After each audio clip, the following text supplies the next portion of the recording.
Bonjour à tous. Nous sommes le mardi 28 avril.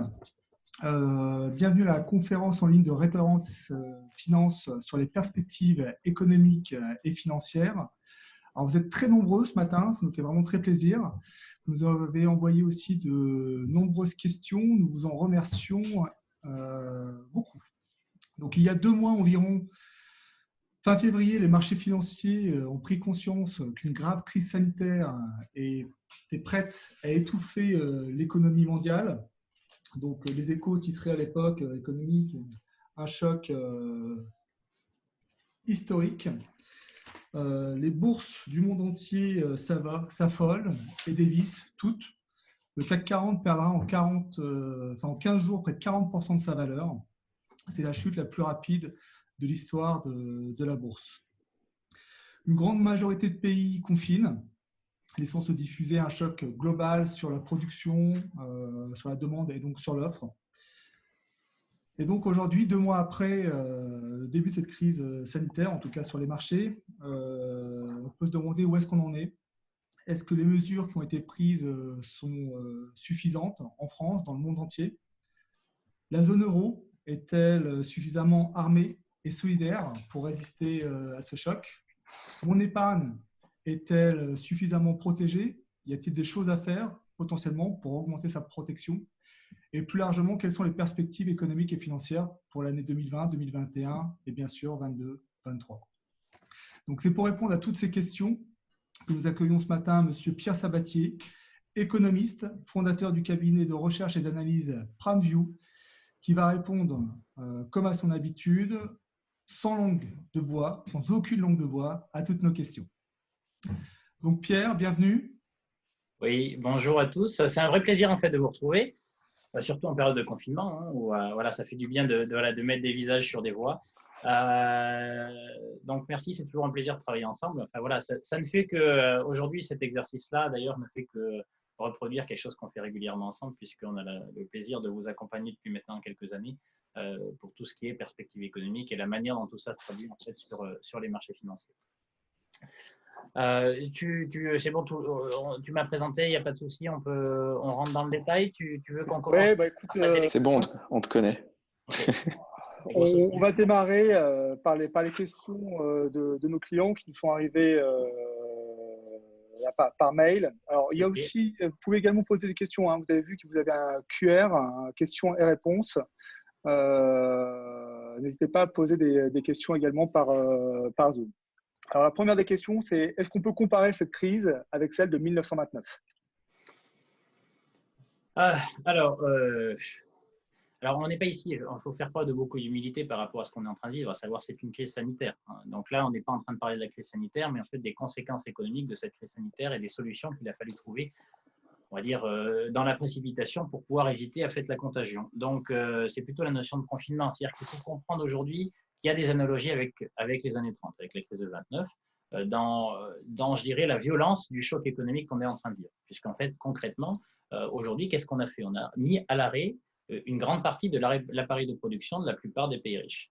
Forcément, l'appareil de production, c'est ce qui crée de la richesse. Donc, du jour au lendemain, on a un appareil de production qui s'arrête. Et donc, forcément, les pertes en ligne sont extrêmement conséquentes, tout simplement parce que le risque qu'on encourt dans ces cas-là, c'est que vous, et je crois qu'il y a beaucoup de monde dans le public qui sont des chefs d'entreprise, vous êtes des chefs d'entreprise, à partir du moment où on vous dit vous ne pouvez plus travailler, concrètement, vous avez en fait une perte en ligne sur les recettes, alors que vos charges en face restent là, en théorie restent là.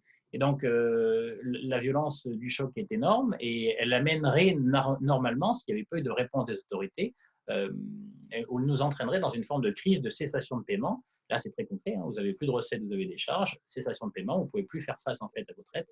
Et dans ces cas-là, là, il y a un vrai risque. Il y a un vrai risque d'effet domino qui s'est produit dans les années 30. Alors simplement, il faut recomprendre en fait ce qu'est les années 30, ce que sont les années 30. C'est un arrêt brutal de l'appareil de production, pas de la même manière, hein, c'est pas du jour au lendemain, mais c'est progressif, qui entraîne des cessations de paiement. Les cessations de paiement en fait remontent au niveau bancaire, hein, puisque naturellement en fait les boîtes se sont endettées pour pouvoir investir, pour pouvoir tourner. D'ailleurs, l'analogie est assez forte aujourd'hui parce qu'on est aujourd'hui face à des stocks de dettes privées qui sont hyper importants. Et donc voilà, vous avez une crise de cessation de paiement qui remonte en crise bancaire et qui elle-même amène les établissements bancaires à plus vouloir financer, et exacerbe la crise économique. Et là, vous avez en fait chômage de masse, tension sociale et tout. Et là, il y a un effet domino extrêmement délétère qui, s'il se met en place, là, c'est fini. C'est-à-dire qu'en fait, vous ne pouvez plus arrêter en fait cet effet domino-là. Et donc, c'est en cela où l'analogie qu'on peut faire avec les années 30, c'est que la violence initiale du choc économique est énorme, les risques de cessation de paiement sont énormes, sauf que, à la différence en fait des années 30, bien heureusement, on a un peu appris, voilà, même si on pourrait parfois s'interroger, mais on a un peu appris au moins sur ce plan. Donc, et les autorités, qu'elles soient d'ordre budgétaire, gouvernemental ou monétaire, se sont mis en face pour briser cet effet domino au niveau des cessations de paiement. Ces mesures de soutien qui ont été mises en place tant par les différentes banques centrales de par le monde ou par les différents gouvernements, est-ce que, selon toi, elles sont suffisantes? Alors, alors, j'ai envie d'inverser la question. Peut-on faire plus? Je crois que les gens ne se rendent pas compte en termes d'ordre de grandeur. Bon, déjà, les gens ne se rendent pas compte en termes d'ordre de grandeur sur ce qu'on est en train de perdre. C'est-à-dire que là, la récession, on va quand même revenir en fait au point de départ, c'est que la récession qu'on va vivre, c'est pas de nous, parce qu'on pourrait nous dire vous êtes pessimiste, vous êtes de mauvais augure, mais bon, les gouvernements nous disent on va perdre entre 5 et 10 points de PIB.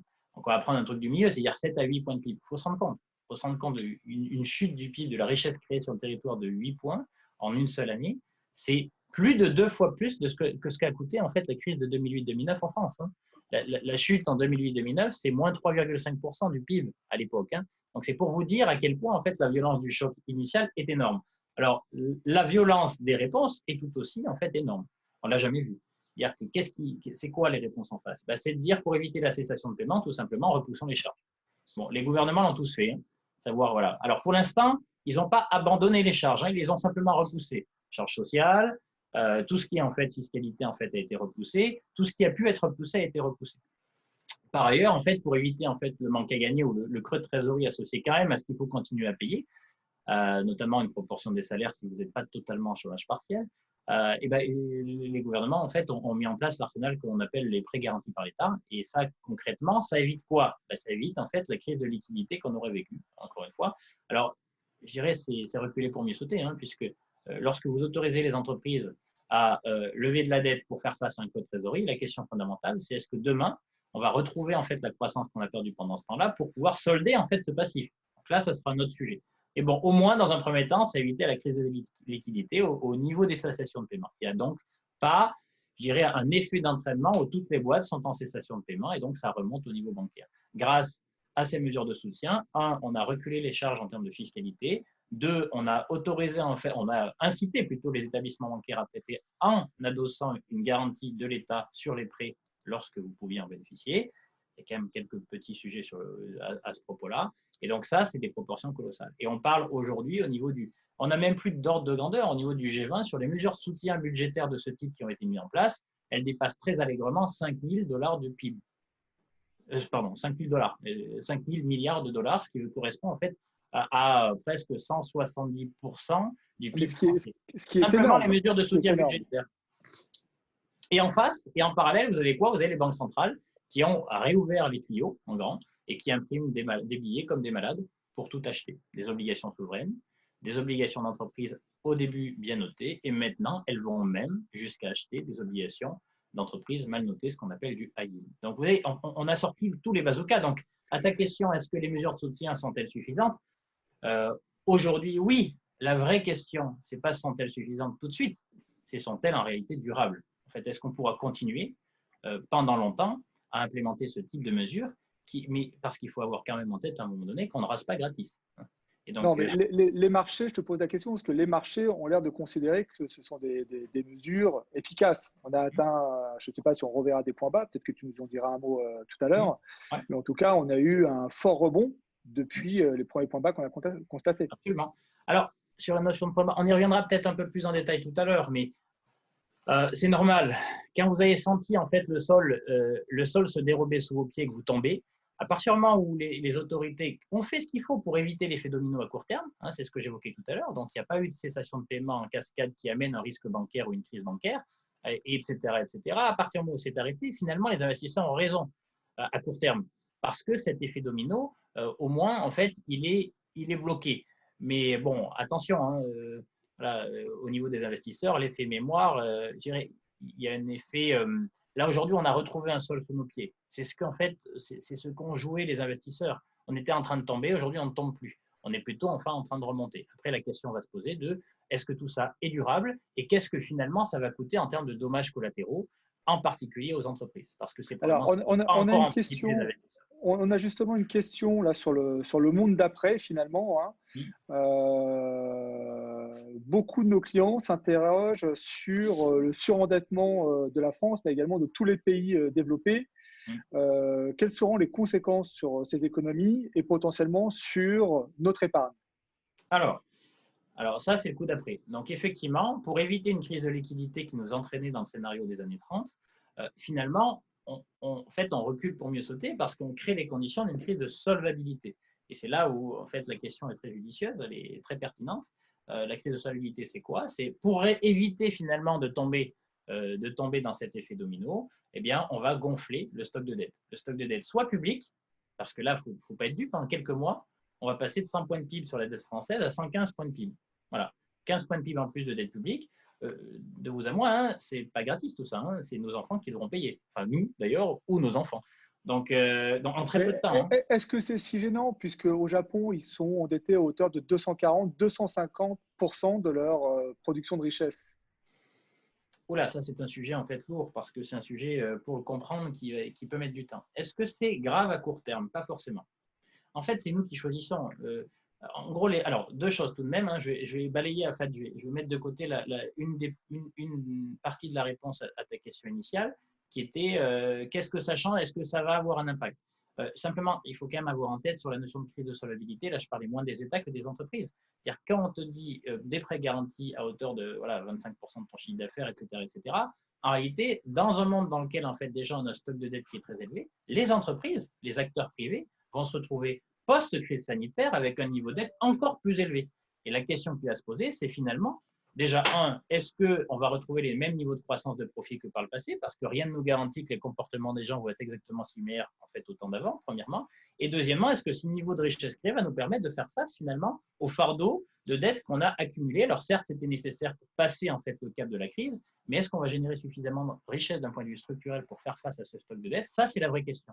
Et si ce n'est pas le cas, eh bien là, on entrera dans une crise de solvabilité qui n'a rien à voir avec une crise de liquidité. Une crise de liquidité, c'est un infarctus. Je ne peux plus payer, je fais faillite, point. Une crise de solvabilité, c'est beaucoup plus… Ça se produira en fait dans le temps, à savoir, il y a des acteurs qui n'arriveront pas à faire face en fait, à la somme de dette qui est accumulée déjà au préalable de la crise, parce qu'il faut savoir d'où on vient, mais en plus exacerbée par ce moment de crise. Ça, c'était le premier point. Donc attention sur les acteurs privés. Tout ça, c'était nécessaire de le faire, mais ça ne règle pas le problème fondamental. Enfin, on a déporté le problème et on l'a étalé dans le temps, à savoir liquidité versus solvabilité. Le deuxième point, qui est une très bonne question, sur la notion de dette publique. Alors, tu n'es pas sans savoir que depuis des années, je n'ai de cesse de dire que finalement, la dette, on s'en fout. C'est vrai, ça reste vrai. Et le meilleur exemple que tu évoques, c'est celui du Japon. Oui, effectivement, aujourd'hui, l'État japonais est endetté à hauteur de 250% de la richesse qu'il crée sur une année. 250 points de PIB.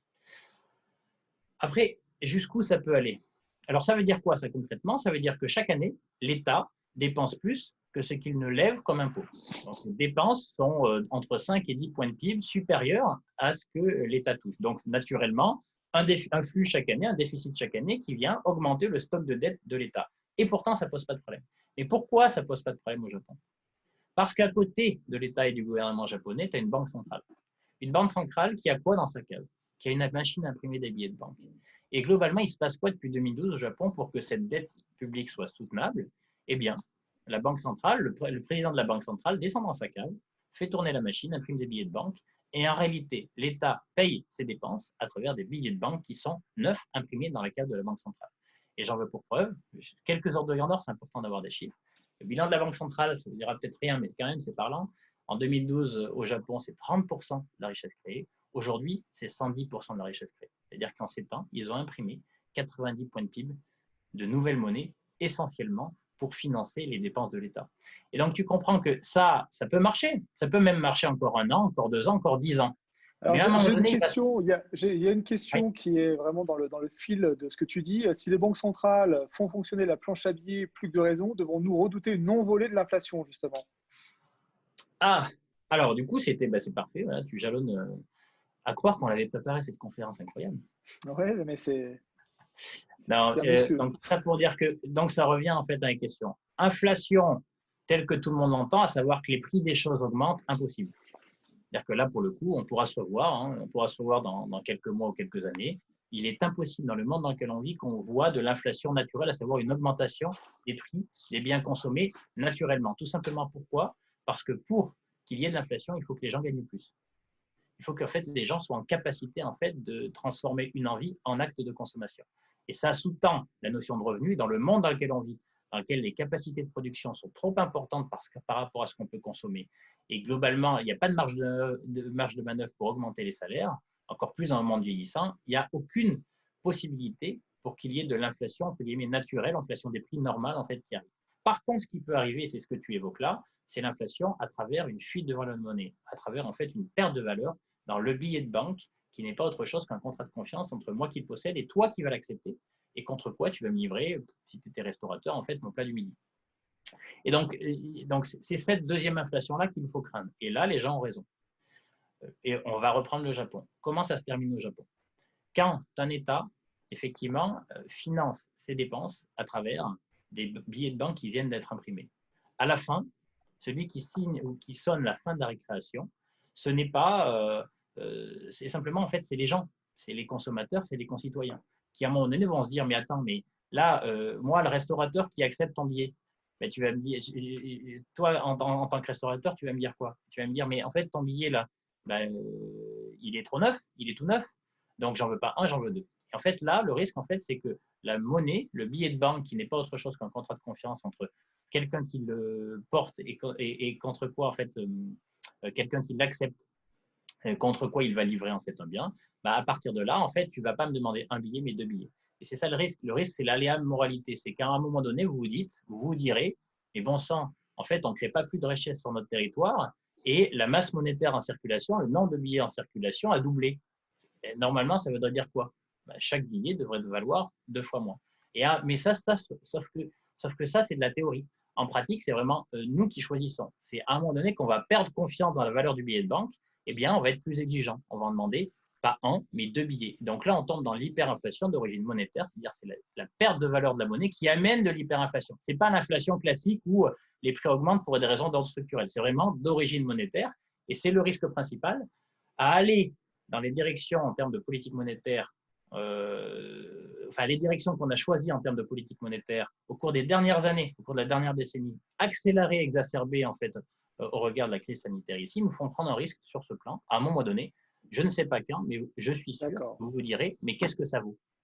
Qu'est-ce que ça vaut? Et donc, c'est ça le sujet. Donc, l'hyperinflation, elle peut arriver, et c'est probablement le risque principal. Elle n'arrivera pas, probablement, notamment en Europe, pour une raison qui m'apparaît en fait plutôt évidente, c'est qu'en Europe, il y a des Allemands. Mais j'y viendrai tout à l'heure. Alors justement, on a beaucoup de, on sent un peu d'anxiété tout de même dans les questions. Les États européens ont beaucoup de difficultés à assurer une réponse coordonnée sur la lutte contre le coronavirus.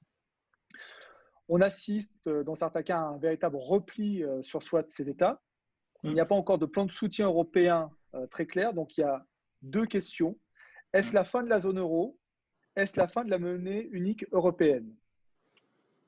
Alors, bon, les deux questions en fait se rejoignent. Hein. Zone euro égale zone monétaire unifiée égale monnaie unique.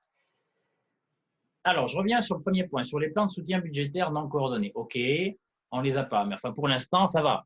C'est-à-dire que tout le monde a fait le taf et personne n'a gueulé. Donc, ça a commencé un peu à gueuler, mais pour l'instant, on va dire que la solidarité entre pays européens, elle est là à travers notamment en fait le fait que la Banque centrale européenne aujourd'hui arrose à tout va sans considération d'ordre de solvabilité des États qui la composent. Donc pour l'instant, il n'y a pas de souci. Donc d'un point de vue monétaire et d'un point de vue budgétaire, bon, tout le monde a fait ce qu'il voulait. C'est-à-dire qu'il n'y a pas de sujet, on ne va pas le faire parce qu'il faut respecter les 3% de déficit public. Personne ne l'a dit pour l'instant. Donc on va dire qu'à très court terme, la solidarité européenne, elle n'est pas interrogée. Concrètement, elle s'est faite d'un point de vue budgétaire et elle se fait d'un point de vue monétaire. La vraie question, c'est est-ce que tout ça est durable? Et c'est ça, c'est la vraie question. Et donc, c'est une bonne question sur la soutenabilité de la zone euro. Pourquoi? Parce que c'est comme en boxe. Je crois que Stéphane, toi, c'est Grégory ici, vous êtes fan de boxe. C'est comme quand tu viens de prendre un uppercut. Tu es KO, tu es au sol. Là, dans ces cas-là, tout le monde te tend la main. La notion de solidarité, lorsqu'on vit une crise, un infarctus, aussi brutal que l'on l'a vécu, on ne comprend pas, voilà, on est au sol, et la solidarité, elle est facile à aller chercher. Et donc, tout le monde est solidaire dans ces cas-là. C'est ça le vrai sujet. Et c'est là d'où on vient. Donc là, le temps, on a vécu une telle claque que la solidarité, elle s'est mise en place partout. Et même entre banques centrales, hein, entre zones géographiques, hein, puisque les banques centrales entre elles, en fait, se sont aussi prêtées de l'argent, notamment la Réserve fédérale américaine, en fait, aux autres banques centrales en alimentant en dollars. Bon, ça, c'est le premier temps. Mais une fois que, en gros, le plus dur est passé, c'est-à-dire que la crise sanitaire est passée, eh bien maintenant, les gens vont faire les comptes. Et c'est là le risque principal. Le risque principal, c'est quand les gens vont comprendre ce que ça nous coûte, ce que ça coûte à tout le monde. Savoir que le fait d'avoir sauvé d'une certaine manière tout le monde, et encore une fois, il fallait le faire, ben, ça nous coûte 3 points de PIB par mois. 3 points de PIB par mois, ça va nous coûter 15 points de PIB de dette publique en quelques mois. Ça va nous coûter une gestion en gros, une gestion de la Banque centrale européenne qui, pour certains, va être considérée comme très aléatoire parce qu'on va avoir acheté quoi? En fait, des trucs pourris qui vont faire faillite à terme. C'est-à-dire qu'on s'oriente vers des tensions fortes entre les pays? Oui, tout simplement parce que les gens vertueux qui ont fait le taf pendant 10 ou 15 ans, il faut quand même avoir en tête que, par exemple, prenons l'Allemagne, qui est toujours décriée, mais enfin, il faut les comprendre, les pauvres Allemands. En 2008-2009, la dette publique allemande, c'est 60 points de PIB. 60 points, ça représentait 60 points de PIB. En France, la dette publique, ça représentait 60 points de PIB. En 2020, avant l'épisode de la crise sanitaire, au mois de janvier, la dette publique allemande, elle représente 60 points de PIB. La dette publique française, elle représente 100 points de PIB. C'est-à-dire que oui, eux ont monté aussi à cause de la crise de 2008-2009 et qui avait été encore plus sévère que chez nous. Mais depuis, ils ont fait les efforts pour la ramener à un niveau qui était leur niveau initial, pas nous. Et donc, il va se passer quoi dans quelques temps? Ce n'est pas même les gouvernements allemands, c'est-à-dire que les concitoyens allemands vont dire quoi? Attendez, vous plaisantez quand même. Dire OK, il y avait l'infarctus, on a été solidaires. Mais maintenant, on ne va pas l'être pendant très longtemps parce que nous, on a été vertueux, on a fait les efforts pour se donner des marges de manœuvre, pas vous. Et c'est ça le sujet principal. Et donc, plus le temps passe, plus la solidarité qui s'est imposée et qui devait s'imposer risque de se fissurer. Et à partir de ce moment-là, là pour le coup, on va s'interroger parce qu'aujourd'hui, les États français, mais surtout italiens, espagnols, ont besoin en fait de ces solidarités-là. Si elles sont trop attaquées par les pays du nord de l'Europe, là pour le coup, il y a un risque majeur d'écartement des taux souverains. Dans un schéma où on est en train de vivre une récession extrêmement sévère, là pour le coup, il y aurait un vrai sujet sur la zone euro et qui forcerait deux choses. Et donc sur l'euro en tant que monnaie unique également? Mais bien sûr, parce que c'est le seul sujet. Le seul sujet, alors pourquoi? Parce que il faut savoir que le levier monétaire est indissociable normalement du levier politique. C'est-à-dire qu'il faut avoir en tête qu'en France, par exemple, la France existe en tant qu'État, en tant que nation, parce qu'à une époque, le Royaume de France, qui représentait l'île de France, a étouffé les autres duchés à travers son pouvoir de battre monnaie. Qu'est-ce qui rend légitime le politique, le pouvoir législatif? C'est fixer les règles et être le seul dans sa zone à toujours dire et toujours pouvoir assumer en fait ses dettes. Toujours. Parce que normalement, il a à côté de lui la machine à battre monnaie, la machine à imprimer les billets de banque. C'est pour ça que, en fait, il faut bien comprendre que si les solidarités entre pays européens se fissurent, ça pourrait se traduire par des tensions au sein de la Banque centrale européenne qui viennent de l'Europe du Nord et qui diraient ça suffit, on arrête avec cette politique monétaire qui nous fait acheter de la merde, excusez-moi, mais c'est le sujet en fait, voilà, et qui va nous faire prendre un risque sur notre épargne à nous en tant qu'Allemands par exemple ou Hollandais alors qu'on a été vertueux pendant 10, 15, 20 ans. Et dans ces cas-là, ça suffit. Et le ça suffit pousserait en fait les pays du Sud en fait, à sortir de la zone monétaire unifiée parce qu'ils n'auraient pas le choix. Parce que dans ces cadres-là, vu qu'eux ont besoin du soutien monétaire, eh bien, il faudrait qu'ils rapatrient cette capacité à l'échelon en fait, du dessous. Voilà, donc, alors ça, c'est un risque, c'est un scénario extrême, bien sûr. Bon, ce n'est pas le scénario de court terme, mais il faut quand même avoir en tête, il ne faut pas être dupe, que la solidarité, elle est facile à mobiliser dans les temps extrêmement difficiles, mais plus le temps va passer, plus on va être dans l'heure des comptes, et à l'heure des comptes, probablement, elle devrait se fissurer. Elle se fissurera probablement entre pays européens, mais elle pourrait aussi se fissurer en fait à l'intérieur même des pays en tant que tels, où certains, parce que j'ai aussi vu quelques questions apparaître sur la notion de tension sociale, certains vont aussi s'interroger, dire mais est-ce que ça vaut vraiment le coup de sauver tout le monde? Les vertueux, oui, mais aussi les gens en fait qui ont privatisé les gains, est-ce bien moral en fait de collectiviser les pertes à chaque fois? Alors, c'est une question aussi qui est arrivée. Est-ce que nous allons connaître de nouveaux mouvements sociaux en France? C'est l'économiste. Déjà, tout ça se passe sur un terreau fertile aux tensions. Pas que sociales d'ailleurs, géopolitique, commerciale, etc. Enfin, c'est pas de bol quand même, hein, mais tout ça arrive à un moment où déjà on était sur une forme de tension exacerbée à peu près dans tous les domaines. Sur la notion de tension sociale, alors ça, c'est l'autre. On parlait il y a deux types de solidarité entre pays et à l'intérieur des pays. Évidemment, en fait, qu'il va y avoir des tensions sociales. Personne n'est dupe. C'est-à-dire qu'on ne peut pas, à moins de 15 ans d'intervalle, dire eh bien, on va privatiser les gains et collectiviser les pertes. Collectiviser les pertes, ça veut dire qu'en fait, c'est la collectivité qui assume les pertes versus en fait les gains qui ont été accumulés en fait par les ne pas voir ça, c'est évident. Donc, il va y avoir des tensions sociales qui amèneront probablement à des tensions fiscales. C'est-à-dire que voilà, tu vas nous parler de hausse d'impôts là? Non, pas de hausse globale d'impôts. Et Pierre, oui. J'ai une question d'un de mes clients qui lie un peu ces deux sujets-là, qui est assez sympa, je trouve. Il se demande si on doit féliciter notre ministre des Finances, qui vient en fait de nous informer que chaque Français allait donner 100 € à Air France. Et il se demande si c'est bien raisonnable pour notre champion du monde de la grève. Notre champion de France. Voilà, donc on parle de ça. Donc, je ne sais pas si tu as un avis là-dessus, mais 7 milliards, c'est énorme. C'est forcément connecté. C'est forcément connecté dans le sens où, à un moment donné, c'est coûte que coûte peut-être, mais enfin, en gros, vous êtes… Et c'est intéressant parce que ce que tu dis là, c'est que socialement parlant, la personne qui dit ça, donc qui s'interroge déjà, elle est socialement sur un niveau élevé. Donc, imaginez en fait les strates du dessous qui voient ces tombereaux d'argent arriver sans grande difficulté en quelques semaines. Alors, même s'il y a des raisons, encore une fois, même si je les légitime, il fallait le faire pour éviter l'effet domino, parce qu'après, derrière, on n'aurait plus pu rattraper le tir. Mais très vite, on sauve tout le monde très vite, mais le coup d'après, c'est attention, on modifie les règles du jeu pour justement faire la différence entre les bons et les mauvais. Et c'est là le sujet. Le sujet, c'est que à la fois sur les strates élevées, on s'interroge parce qu'on va finir par se dire, mais bon sang, on va filer un fardeau à nos enfants qui sera quand même compliqué à porter sur un modèle de société en plus qui n'est même pas rénové. On n'a pas encore provisionné les problématiques environnementales, etc. Donc tu vois, et je trouve la question en fait extrêmement sensée et elle va très vite revenir sur le devant de la scène. Comment elle va revenir sur le devant de la scène? Ça peut être des tensions sociales, mais il ne faut pas être dupe non plus. C'est-à-dire qu'il va y avoir en fait des tensions politiques. Il va y avoir une prime de risque politique qui va émerger en Europe probablement pour interroger la solidarité entre pays européens. Les gens vont le tester forcément. Et à l'intérieur des pays, une prime de risque politique parce que sur les discours qui seront portés, certains diront « ça suffit ». Et les discours qui porteront le « ça suffit » auront d'autant plus de crédit maintenant qu'effectivement, on est passé en quelques semaines de 100 points de PIB à 115 points de PIB de dette publique, sans parler de la suite, alors que juste avant, les discours étaient « on ne peut rien faire ». Donc je n'ai pas d'avis, mais ce que j'entends par cette question, c'est que je suis certain qu'il va naître une prime de risque politique. Il va y avoir en fait des politiques qui peuvent se dire à travers des tensions sociales ou à travers finalement des gens qui vont postuler à la présidence de la République en France ou autre ailleurs et qui auront des discours qui tendront vers les discours qu'on a pu connaître dans les années 30.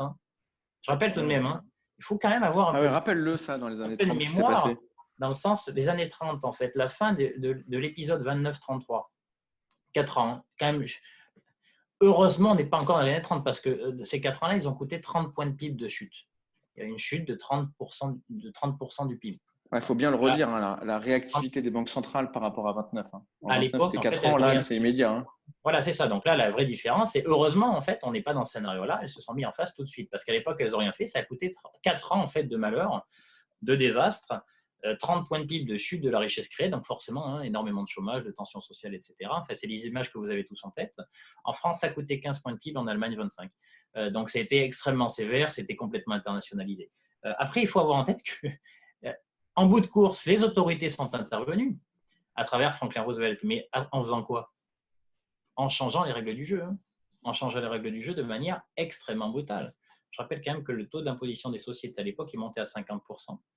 Que le taux d'imposition marginal, c'est-à-dire la dernière tranche d'imposition aux États-Unis jusque dans les années 60, il était monté à 92%. Et c'est Et d'ailleurs, il suffit de lire en fait les discours de Franklin Roosevelt, le sauveur des États-Unis en 1933, hein, avec le Small Business Act, avec tout un tas de choses qui étaient extrêmement positives. Mais vous le donnez à Jean-Luc Mélenchon et vous ne serez pas très éloigné. Donc, il faut faire attention. Hein. Il faut faire attention parce que lorsqu'on mobilise aussi vite des outils, un arsenal d'outils budgétaires et monétaires donc de cette ampleur, sans y mettre du tout de morale, et ils avaient raison de le faire à court terme, ça ne peut pas être durable. Il faut très vite passer au temps d'après qui est de dire on a sauvé les choses, on a évité l'infarctus, on a évité la crise de l'économie. Maintenant, qu'est-ce qu'on fait et comment on sélectionne et on est plus exigeant quant au soutien. En fait. J'ai un client qui conclut cet épisode par il m'envoie un texto en me disant après l'épisode des Gilets jaunes, peut-on s'attendre au masque jaune? Voilà. Je trouvais ça très bon. Qui lance l'idée sur les réseaux sociaux, il va cartonner. Je trouvais ça très bon. Alors, juste pour rester dans ce climat d'anxiété très très fort, hein, on va finir sur ce chapitre-là. Les banques européennes peuvent-elles faire défaut, M. Sabatier? Non, je ne crois pas. Enfin, alors ça, c'est intéressant parce que typiquement, on peut s'interroger sur en fait, la manière dont on va devoir répondre aux questions dans la décennie qui vient. En fait, la décennie passée, c'était quoi? C'était finalement, on pouvait avoir des grandes réponses. Il y avait des grandes questions, des grandes réponses. Voilà, c'était peinard, voilà, on pouvait faire des grands calculs. Ce que je crois véritablement, c'est qu'en fait, nous sommes rentrés dans une décennie, ce n'est pas nouveau, hein, et ça ne fait qu'accélérer en fait ce phénomène qui va être une décennie de la sélection. Une décennie plus difficile, conjoncturellement parlant, dans laquelle en fait, il va y avoir des bons qui se révéleront être bons et des mauvais qui se révéleront être mauvais. Et donc, tu vois, quand tu me poses une question de ce type, qui est une question en fait finalement généraliste sur un secteur d'activité, aujourd'hui, je pense que toutes les questions que tu me poseras de ce type, je ne pourrai plus y répondre. Ce que je pourrais te dire, c'est que, en gros, l'environnement dans lequel ce secteur d'activité évolue est extrêmement difficile, devient extrêmement difficile. Certains n'y arriveront pas, c'est-à-dire certains tomberont, et d'autres pas. Et donc, la vraie question fondamentale derrière ton sujet de banque, c'est finalement quelles sont les banques qui sont adaptées au monde qui vient, lesquelles justement sont résilientes. Donc, la question de la contrepartie, la question du dépositaire, de la contrepartie est vraiment une question qui va être cruciale dans les années à venir. Donc, donc la question à laquelle il va falloir répondre, ce n'est pas que simplement qu'est-ce qu'il faut que j'achète, mais où est-ce que je dois le mettre aussi. Oui, c'est une question. Donc, ma question, c'est non, pas de généralisation en fait de faillite bancaire, tout simplement parce que j'ai aucun doute là-dessus. Si jamais les banques sont en difficulté, elles seront nationalisées. Et elles le seront, c'est-à-dire que c'est écrit. Donc, sauf avoir un changement de dogme politique absolument colossal, et ce n'est pas le cas aujourd'hui, elles seront nationalisées. On ne prendra pas en fait, on achètera. Tu vois, typiquement, si l'effet domino s'était mis en place, à savoir qu'il y avait eu cessation de paiement et donc ça s'était transféré au niveau des banques, il serait passé quoi? Donc, soit les banques se seraient arrêtées de prêter, là c'était la merde, mais en réalité, soit il y aurait eu des injonctions du régulateur pour les forcer à prêter, elles ne l'auraient pas fait, et donc elles auraient été nationalisées. Donc, la question de la contrepartie, la solidité en fait de l'acteur bancaire est la bonne question. Plus que feront-elles faillite? Peut-être certaines, et encore, elles seront peut-être nationalisées, mais bon, elles seront quand même très, très contraintes.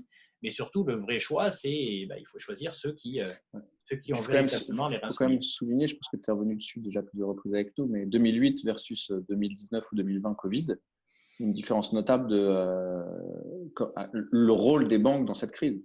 En 2008, c'était un peu la cause, et en 2019-2020, à cause du coronavirus, c'est un peu l'issue. Je dirais que c'est l'outil. C'est l'outil, mais on ne peut pas. Donc, elles ne seront pas laissées. Tu vois, mais c'est intéressant parce qu'aujourd'hui, 15 ans plus tard, on est en train progressivement, alors on met longtemps quand même, hein, on est en train de remettre l'église au milieu du village. Bon, référence à mon village, puisque je suis en live en fait d'un tout petit village du fin fond de l'Auvergne, voilà, dans lequel l'église est effectivement au milieu du village. Pierre-Auvergnat, cher ami. Pierre-Auvergnat. Fier de l'être militant. Je vais créer un parti qui s'appellera le PAL, pour l'Auvergne libre. Voilà. Et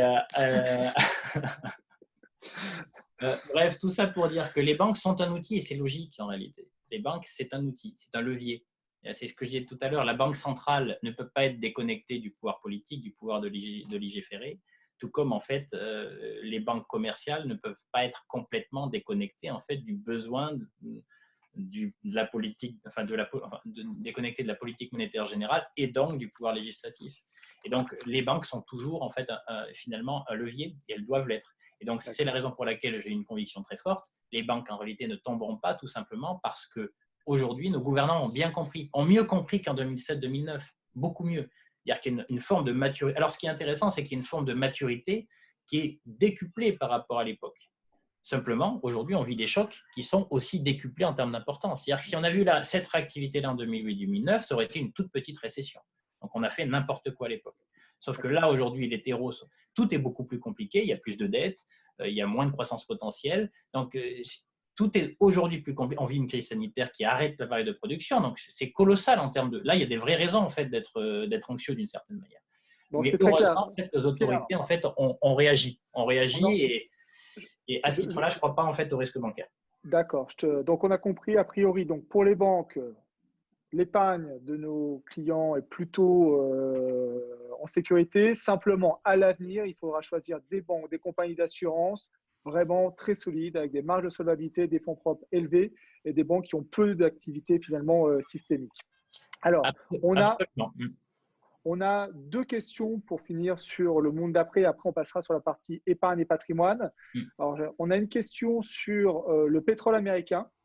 Est-ce que le pétrole américain est le talon d'Achille de la finance mondiale? Et si oui, que peut faire Trump d'ici les élections de novembre? Et enfin, faut-il s'attendre à une guerre froide, voire une guerre entre les États-Unis et la Chine? Et dis donc, c'est une conférence super drôle, là, hein, super optimiste. On transfère les questions comme elles arrivent. Non, mais alors, sur le pétrole, en fait, c'est un double sujet. Les gens qui sont surpris par les prix actuellement, alors, en 1 minute 30, le pétrole. Ouais, pour élargir le sujet, en fait, mais attendez, les matières premières, c'est quoi? C'est un actif physique qui est consommé. Et dans le prix, c'est quoi en général? C'est le rapport entre l'offre et la demande. Il ne faut pas rêver, en fait. Quand on met à l'arrêt une très grande proportion de l'appareil de production au niveau mondial, que le monde va vivre une récession, c'est-à-dire une contraction du PIB, qu'on n'ait même pas vécu en 2007-2009.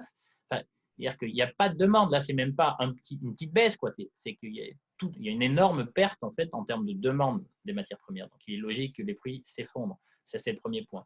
Deuxième point, on a bien vu, les investisseurs ont voulu acheter, en fait, un accord entre les producteurs de pays pétroliers qui vont dire on va baisser, en fait, notre production de 20 millions de dollars baril jour. Mais enfin, j'aurais dit 15 millions, 20 millions, 25 millions, 35 millions. C'est bien beau, ça, mais ce sont des paroles. C'est-à-dire que ceux qui suivent, en fait, ce marché-là depuis longtemps savent que connaissent les difficultés qu'ont les pays producteurs à tenir leurs engagements, tout simplement parce que il faut se mettre à leur place. C'est-à-dire que c'est le dilemme du prisonnier itéré, c'est-à-dire que dans les pays producteurs, qu'est-ce qu'ils vont se dire chacun d'entre eux? Eh bien, mon petit copain va jouer le jeu, moi je vais continuer à produire de la même manière, ça va faire remonter les prix, donc je vais gagner un peu plus. Et c'est toujours ce qui se passe, qui fait que la réalité, en fait, de la transmission de la parole aux actes dans le monde pétrolier est extrêmement compliquée, premièrement, et deuxièmement, en face, la demande s'est littéralement effondrée.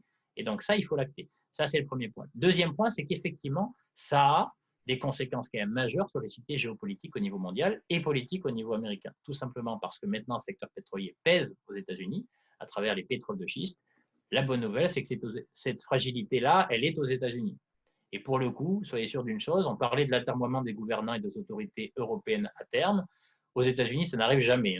Il y a un alignement parfait entre politique budgétaire, politique monétaire. Si jamais le secteur pétrolier est en difficulté, ils se mettront en face. Éternellement, s'il le faut. C'est-à-dire qu'ils achèteront toutes les obligations pourries en fait, des pétroliers de schiste, ils ne laisseront tomber personne. C'est aujourd'hui la doctrine économique, politique et financière des États-Unis depuis maintenant 15 ans. Et cet hyper-pragmatisme américain qui vise toujours à défendre les intérêts des Américains, ils continueront de l'implémenter. Donc, je ne suis pas très apeuré par rapport aux conséquences je dirais, durables de l'impact de la baisse du prix du pétrole sur les acteurs américains. Tout simplement parce que les Américains n'accepteront pas d'être plus fragiles dans un monde plus incertain. Et donc, ils sauveront en fait les mauvais acteurs. Tension Chine-États-Unis, deuxième partie. Mais bien sûr, là aussi, n'oublions pas d'où on vient. Enfin, je veux dire que ça avait déjà débuté. C'est-à-dire qu'en fait, le monde d'après, il a débuté déjà il y a 2 ans. Alors, on peut toujours arguer du fait qu'il avait débuté doucement. Mais n'oublions pas que depuis 2 ans, 2 ans et demi, en fait, les tensions commerciales qui étaient nées, en fait, qui étaient aussi adossées à un discours beaucoup plus brutal entre les États-Unis et la Chine pointée du doigt en premier lieu, eh bien, en fait, bien sûr qu'il va renaître. Je rappelle que ça paraît tellement loin. C'est-à-dire que au mois de janvier, en fait, les investisseurs se félicitaient en fait d'un accord entre les États-Unis et la Chine pour enterrer la hache de guerre momentanément sur la thématique du commerce international. Mais là, il va y avoir un monde d'après. C'est-à-dire que ce sujet-là, les échanges, de capitaux, mais surtout en fait de matière et d'hommes, va être un vrai sujet. Et donc, il va y avoir un avant et après Covid. Et donc, bien entendu, en termes de géopolitique, il va y avoir des tensions qui seront extrêmement fortes, à la fois d'un point de vue commercial, et on verra comment Trump utilise, comment en termes de dialectique, en fait, Trump utilise cette tension-là, parce que je vous rappelle tout de même, et ça, c'est pas de moi, c'est vieux comme le monde en politique, la stratégie en fait de réélection de Trump, c'est quoi? C'est de se poser toujours en premier défenseur des intérêts américains. Quand c'est difficile en interne, donc pas de bol pour lui, hein. Si les élections avaient été un an avant, bah alors là c'était cocorico, enfin, pour les États-Unis, puisque l'économie était au top, c'était la seule qui avait pas ralenti, et les marchés financiers aussi. Bon, ça sera un an plus tard, pas de bol, il y a eu la crise du coronavirus, et donc effectivement les États-Unis vont aussi souffrir. Donc il ne pourra pas se targuer, je dirais, d'être celui qui a réussi l'impossible, d'un point de vue économique notamment. Donc qu'est-ce qu'il va faire? Ben, il va chercher des boucs émissaires à l'extérieur. Hein. Donc déjà, le terreau est favorable, structurellement parlant, puisque là, la crise sanitaire qu'on vit révèle, je dirais, les fragilités d'un modèle qui est hyper interdépendant, premièrement. En plus, d'un point de vue politique, ça arrive en gros à la veille de l'élection du président américain. Et lui va chercher quoi? Des boucs émissaires à l'extérieur pour légitimer sa posture de premier défenseur des intérêts américains. D'accord, c'est très clair. Il va y avoir en fait des risques politiques, vous l'avez compris, en Europe, mais probablement des risques aussi géopolitiques au niveau externe. Après, à ta question, fais attention, c'est-à-dire que à ta question, est-ce que ça débouchera sur une guerre? Je n'imagine pas que le pragmatisme américain les amène sur ce champ-là. Et aujourd'hui, les Chinois sont tout aussi pragmatiques. Donc, la réponse est non. Par contre, il risque d'avoir des changements de règles du jeu dans le commerce international. Et alors, juste, puisque ça boucle avec le sujet de l'épargne, ça va aussi avoir des impacts sur les entreprises qu'il faudra jouer demain versus celles qu'il fallait jouer hier. Hein. Parce alors, que justement, un changement de règles du jeu, c'est pas les mêmes acteurs. Si on passe sur la partie épargne et patrimoine, on a vu que les marchés, globalement, les indices ont baissé. Mais il y a quand même des entreprises, et elles sont nombreuses, à tirer leur épingle du jeu, finalement, de la crise sanitaire et de l'après-confinement. Oui. Alors, on pense bien sûr à tout ce qui est lutte contre la cybercriminalité, sur les outils de télétravail. On pense moins aussi aux moyens de transport post-confinement, tels que le scooter, des titres comme Piaggio, etc., sont plutôt appréciés par le marché. Donc, il y a moyen de revenir très probablement faire de belles opérations sur les marchés actions.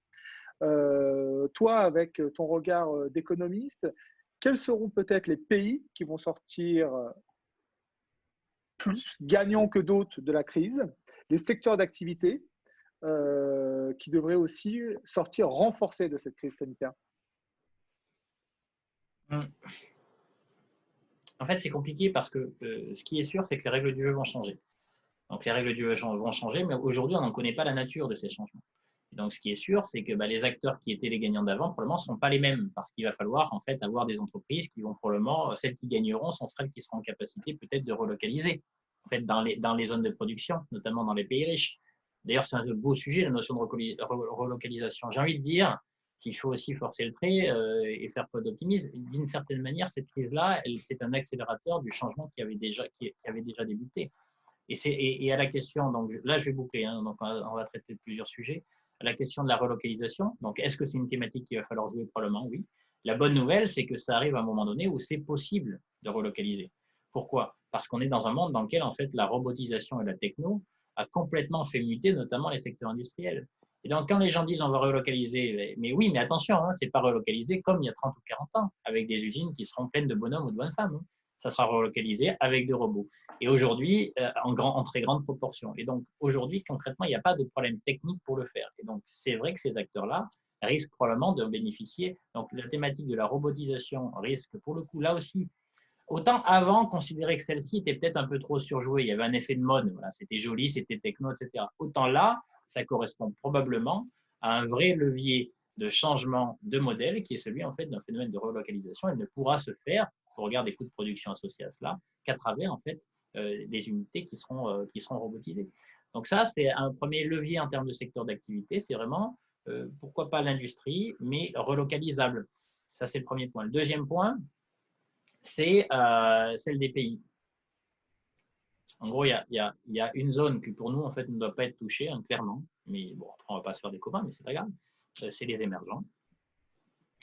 Après, il y a 3 grandes zones. Il y a la zone euro, il y a les États-Unis et il y a la Chine maintenant, qu'on considère presque plus comme un émergent, donc qui est en fait un peu autre chose. Ces 3 zones-là sont globalement autonomes, donc elles sont en capacité en fait de tirer leur épingle du jeu parce qu'elles ont des marchés intérieurs qui sont suffisants pour les États-Unis et l'Europe pour fonctionner correctement. Donc là, donc ces zones-là, normalement, elles ont tous les attributs pour sortir en fait presque renforcées de la crise par rapport aux autres.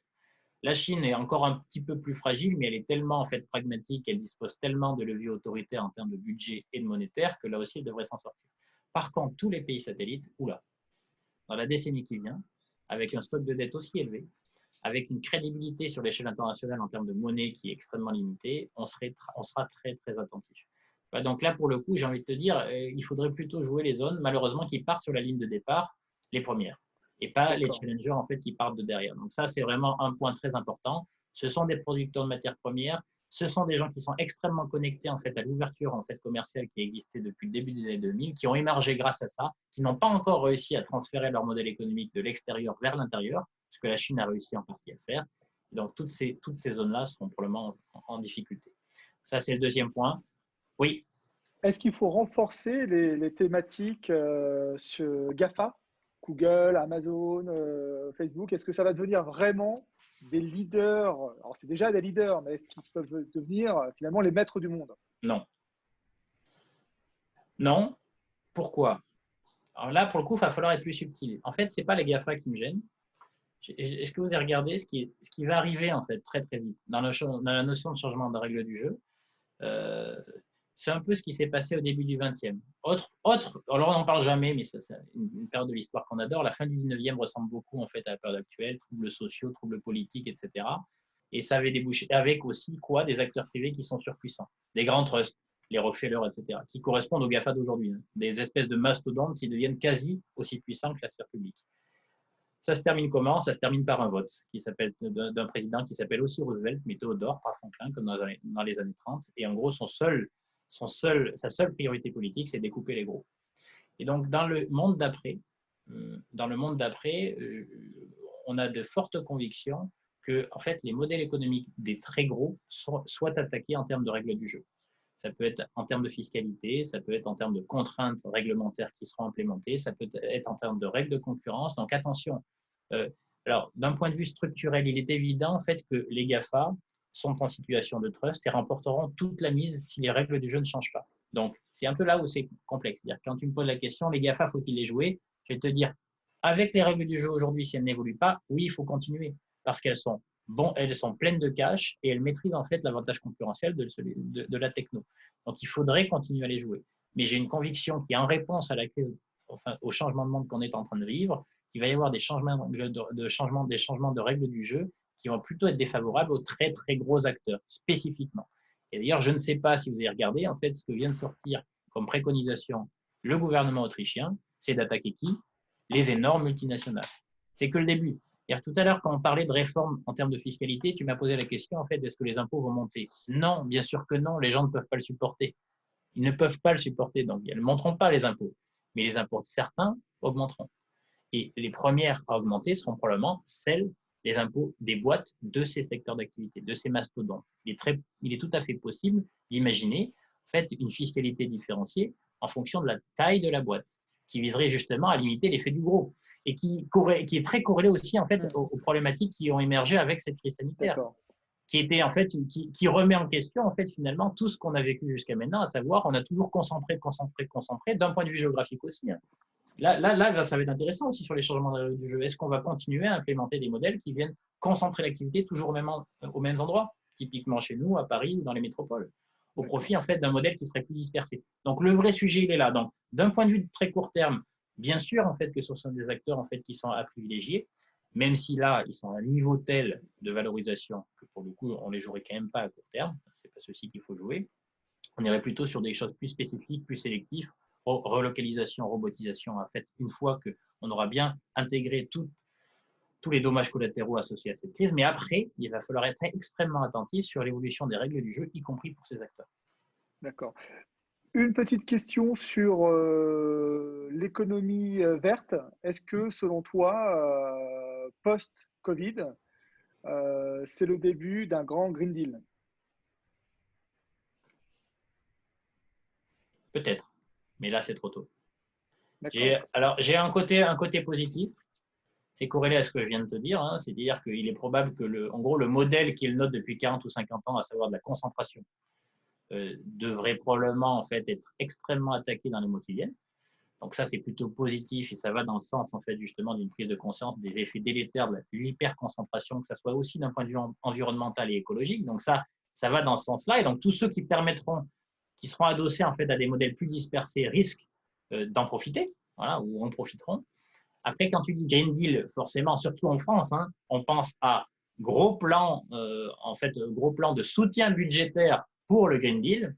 Donc, autant sociologiquement, je pense que c'est une thématique qui va s'imposer, autant est-ce qu'on mettra le pognon sur la table pour pouvoir le soutenir? J'ai comme un doute parce qu'on aura quand même dépensé beaucoup de pognon pour sauver la mécanique à cause de la crise sanitaire. Donc, la thématique, oui. Bien à réfléchir, c'est-à-dire que pas jouer le Green Deal facile, tu vois, c'est-à-dire c'est juste des panneaux solaires, tu vois, c'est pas ça le sujet. Le sujet, c'est plutôt le Green Deal de demain, c'est plutôt le modèle dispersé versus le modèle concentré. C'est quels acteurs vont pouvoir implémenter, tu sais, cette horizontalisation de la société qu'on est en train de vivre, nous, à travers le confinement de manière brutale, vis-à-vis de nos boîtes, tu vois. C'est ça le vrai sujet. Quels sont les acteurs qui implémentent ça? Pour moi, c'est ça le Green Deal. Après, est-ce qu'il y aura des grands plans de soutien budgétaire qui nous permettront d'acheter la thématique au niveau global? Je ne suis pas sûr. Tu vois. Donc, encore une fois, cette thématique, oui, mais sélectivement, tu vois. Il faut rentrer dans le détail, pas la grande généralité. D'accord. Bon, alors, enfin, on a beaucoup de questions sur l'immobilier. Ah bon?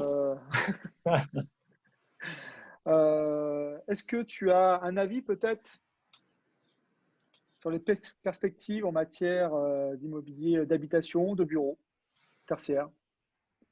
Alors, c'est deux sujets. Alors, l'immobilier, c'est une classe d'actifs à part entière, hein, donc qui est aussi large et aussi vaste que la classe obligataire, par exemple. Hein. Donc, encore une fois, là, tu vas trouver des niveaux d'immobilier qui n'ont strictement rien à voir, qui ne répondent pas en fait aux mêmes je dirais, besoins en fait par rapport à celui qui investit dans l'immobilier. Donc, c'est un peu comme l'obligataire, tu as le souverain, l'obligataire. Moi, j'ai plein d'amis qui veulent acheter des résidences secondaires là. Alors, tu vois, modèle dispersé.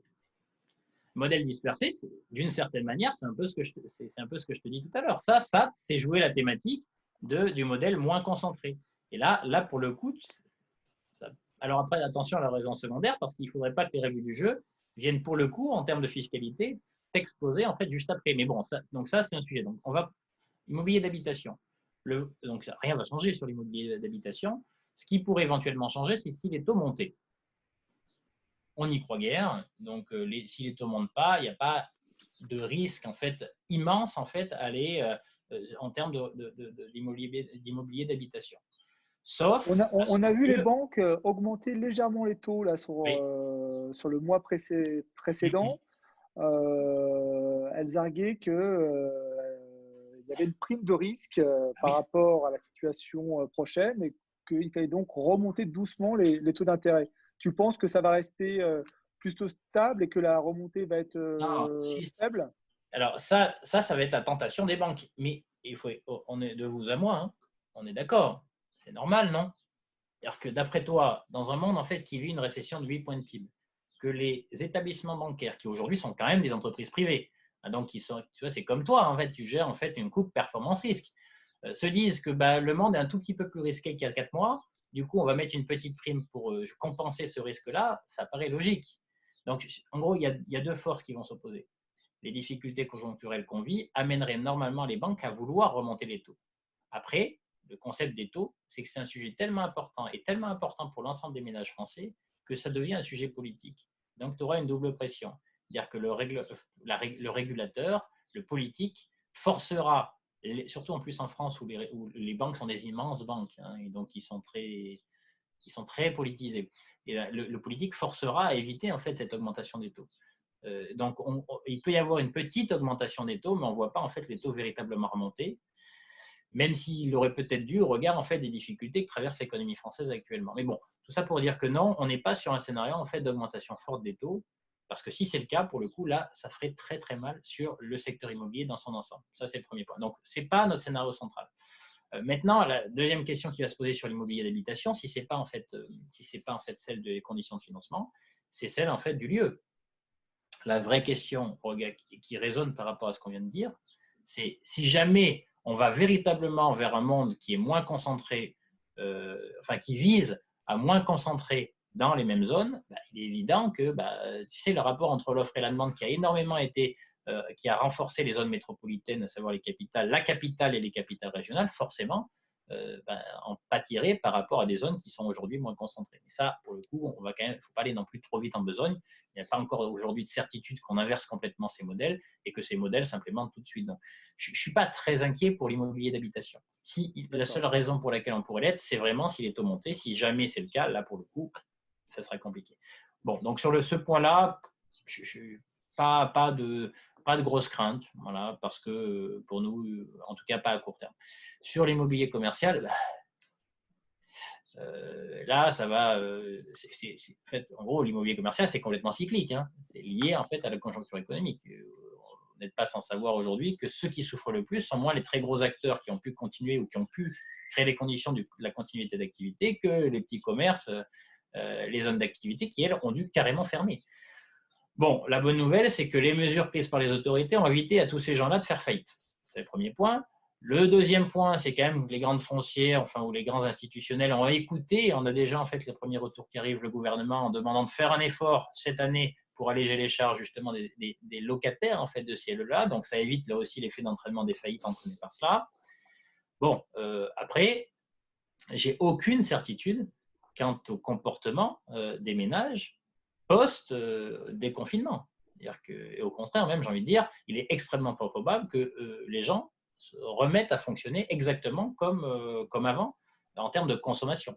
Et c'est là où, structurellement parlant, il peut y avoir en fait des acteurs qui sont en difficulté en termes d'immobilier commercial. Donc là, autant sur l'immobilier d'habitation, on n'est pas très inquiet, autant sur l'immobilier commercial, il faut être comme sur les actions hyper sélectif. Parce que véritablement, le sous-jacent, celui qui paie le loyer, est en difficulté. Là, ce n'est pas juste une vue de l'esprit, quoi. Il est en difficulté. Aujourd'hui, on l'a sorti de la cessation de paiement, mais essentiellement à travers de la dette, en reportant en fait des charges qu'il va falloir assumer derrière. Donc, il y aura de la casse. Donc là, il faut être hyper sélectif sur cette classe d'actifs. D'accord. Bon, il y a beaucoup de questions encore sur les retraites, sur les marchés, etc. On ne va pas pouvoir tout traiter. On va devoir s'arrêter parce que ça fait déjà 1 heure qu'on est tous ensemble. On essaiera de faire cet exercice régulièrement parce que j'ai l'impression que ça intéresse beaucoup de monde. On reviendra peut-être sur des thématiques plus précises. Merci beaucoup, Pierre. Donc, on retient qu'il y a eu des plans de relance à la fois budgétaires, monétaires, très, très, très importants qui ont joué le rôle de coussin, vraiment. Ce qui nous évite d'être aujourd'hui dans la situation de 1929. Qu'il va falloir bien choisir ses dépositaires, banques, compagnies d'assurance. Que demain, il y a des thématiques d'investissement qui vont voir le jour et qu'il faudra vraiment s'y intéresser. Qu'il faut être très discriminant sur les sous-jacents sur lesquels on investit. Absolument. Bien évidemment. Donc voilà pour cette synthèse. Merci beaucoup. On vous retrouvera la semaine prochaine, mardi à 11h, où on fera intervenir des gérants là, spécialisés sur les actions européennes, Small and Mid Cap. En attendant, merci beaucoup Pierre. Merci Grégory. Merci à vous. Pas pu voir ta belle chemise, mais à très bientôt. Bonne journée à tous. À bientôt.